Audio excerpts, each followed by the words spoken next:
I'm Tad Flaky, I'm Lilibet Flaky. and this is Pointless Global News.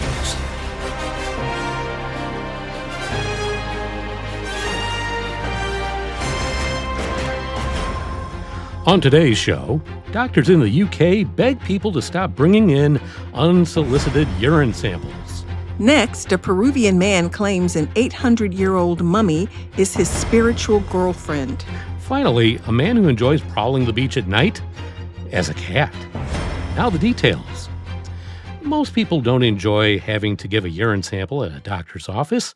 Still, it can be a vital diagnostic tool, so occasionally you just have to pee in a plastic container. That said, you shouldn't do that unless a doctor tells you to. And you certainly shouldn't bring your homemade urine sample with you to the doctor's office. But it seems that no one has taught the British that lesson. The doctors of the UK have been struggling for years with people bringing pee to their appointments without anyone asking them to. Dealing with the unsolicited urine samples has taken so much time and resources that many practices have had to plead with their patients to stop bringing piss with them.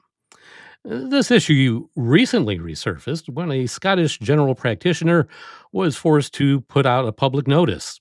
Consequently, the practice recently posted its new pee handling guidelines on Facebook. It said, quote, "Please be advised that we are no longer able to accept urine samples unless they have been specifically requested by the practice. This change is necessary due to the high volume of inappropriate or unsolicited samples being submitted, which affects our ability to provide timely care to all of our patients." Now, this isn't an isolated incident either. For the last few years, practices all across the UK have been posting notices, both at their facilities and online, telling people that the staff will not accept impromptu urine samples from anyone. In 2022, one health clinic in Stoke-on-Trent went so far as to directly text its patients, "Due to recent incidents, we will no longer be accepting unsolicited urine samples." Imagine getting that text message. I'd be shaking my head. Why are they telling me that? But I don't live in the UK either, so what do I know? But I digress. Anyway, but why are the Brits bringing unsolicited pee with them to the doctor's office anyway? Well, according to medical staff dealing with the yellow flood, it's often a misguided attempt to be helpful or to make the appointment go smoother. It seems that older folks, in particular, are arriving at medical offices with pee in tow. If they suspect they have a urinary tract infection or are experiencing some other issues urinating, they are more likely to proactively empty their bladders into a container. And it makes sense, right? If you're having pee problems, the doctor will ask you for a urine sample, so you might as well save time and bring one with you.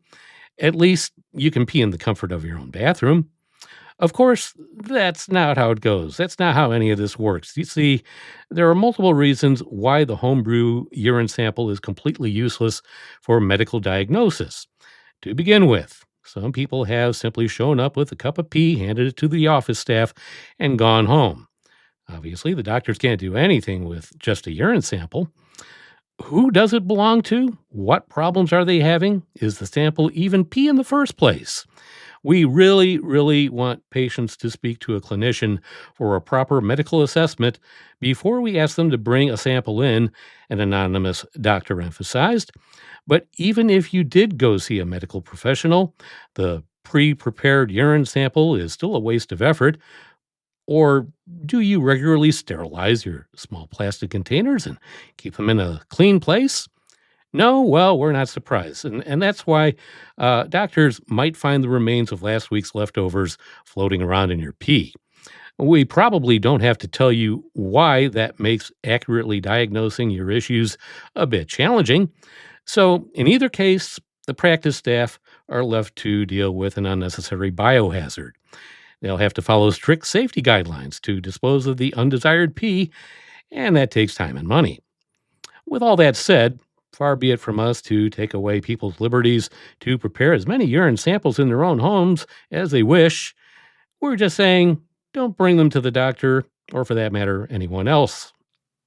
Well, Ted, I've spent decades in healthcare, and one of the most awful things is when you do ask someone for a urine sample, they bring you a cup that's running over, plop it down on the office counter, and leave a pee ring behind. So, for many reasons, we do not want people bringing in unsolicited pee. And it just makes for additional cleanup, and that takes time. Oh, it's a mess. Exactly. Well, love is blind, they say. When you find the one to grab hold of your heart, it doesn't matter who they are. With all that said, if your beloved has been dead for the past few hundred years, you probably should look for someone fresher. This is the bizarre case that faces the authorities in Peru. A couple of years ago, the country's police arrested Julio Cesar Bermejo, who was spotted carrying a suspicious large bag. There was a reason to take him in because inside the bag was his spiritual girlfriend. That is to say, he was carrying a mummy estimated to be up to 800 years old. Yet to Bermejo, their relationship was as good as real. After all, he had been living with the mummy, which he called Juanita, for the past 3 decades. It seems his closest associates had accepted the outlandish relationship as well. After all, he was carrying the mummy because his friends had wanted to see it. However, researchers evaluating the mummy had to break some shocking news to Bermejo. It turns out that when his dearest still had flesh, blood, and a beating heart, he was a man. For now, the authorities are puzzling over what crime, if any, they should charge Bermejo with. But if being in love is a crime, he's guilty as charged. The strange case of the corpse bride kicked off in February 2023. The police in the city of Puno took note of a man who was acting very drunk at a local park. That man was Bermejo. Not only was he obviously intoxicated, but he was also carrying a large thermal bag. The kind pizza delivery drivers use to keep your pie warm, only a lot bigger. The cops asked Bermejo to open the bag, which he complied. Much to their horror, the police officers were faced with the corpse of Bermejo's girlfriend, the corpse that was Bermejo's girlfriend. Inside the bag was a desiccated human mummy. Bermejo explained that this was his spiritual girlfriend, and he had brought her out with him because his friends wanted to see her. And with that, they took the corpse-carrying man into custody. Soon enough, they had a date range in hand. The mummy was anywhere between 600 and 800 years old, quite possibly predating the Spanish conquest of Latin America. They also discovered something else. The mummy wasn't Juanita, he was Juan. Well, I believe you love who you love. Man, woman, mummy, live person. Love is love. Finally, in rural England, residents are unsettled by someone in a black cat costume who's been prowling around secluded beach areas. One witness wrote on Facebook that she heard a man making cat noises. He was waving his arms at me before crawling up a hill. I've never been so scared in my life. Another person, a man who was walking his dog along the beach, was more amused than frightened.